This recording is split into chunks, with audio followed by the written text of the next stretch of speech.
KTN. The long-running battle over the ownership and management of Gatoto Community Primary School in Mukuru, Karuban has taken another dramatic turn. The High Court has today ordered the immediate restoration of the school to the Mukuru community, directing the Inspector General Douglas Kanja and the National Police Service to enforce earlier court orders that had allegedly gone unimplemented for months as contempt proceedings continue. Some residents are also opposing the court's decision to return the school to its original management. Catherine Muraget now looks at the story behind the school's wrangles. A school that began as a community initiative to educate vulnerable children in Nairobi's Mukuru informal settlement has become the center of a landmark legal and constitutional dispute. What started as a grassroots effort to bridge the gap in access to education has evolved into a prolonged battle over ownership, management, and the government's role in community-founded schools.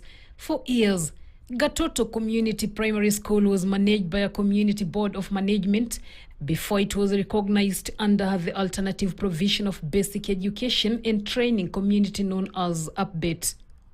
The dispute over the school's management has persisted for years, but on Friday, the High Court ordered that Gatoto Community Primary School be handed back to its original management. Court orders must be obeyed to the letter. The latest chapter in the dispute has also drawn in the Inspector General of Police Douglas Kanja. Appearing before Justice Gregory Mutai, the IG told the court that he only became aware of orders directing police to facilitate the handover of the school after he was served with court summons. This is my first time I'm seeing this letter here. However, as I have said there earlier, we have a full-fledged department that addresses matters legal in nature, as we have other departments addressing operational matters and so forth and so forth. So, I might not have seen this letter myself, but most likely the legal department could have seen it. During cross-examination, Law Society of Kenya President Charles Kanjama challenged that explanation, arguing that constitutional command responsibility rests with the Inspector General and that compliance with the court orders cannot be delegated to junior officers. If a situation like this that has been in court for all these months, with adequate notice, the police is not able to provide immediate security, my lord, what happens even to me when I'm walking out of this building, if I face security threat? According to the school's board of management, the conflict intensified after the government moved to register and operate Gatoto as a public primary school.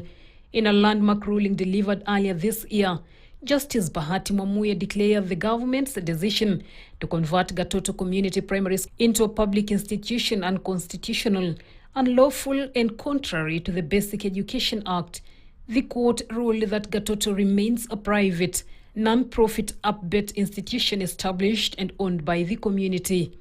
Gatoto Community Primary School was established in the late 1990s by members of the Gatoto community-based organization to provide education for vulnerable children living in Mukuru, Kwaruben, and neighboring informal settlements. While the High Court has now ordered the school returned to its original management, resistance from some residents and the ongoing contempt proceedings suggest the legal battle over Gatoto is far from over. Catherine Muraget, KTN.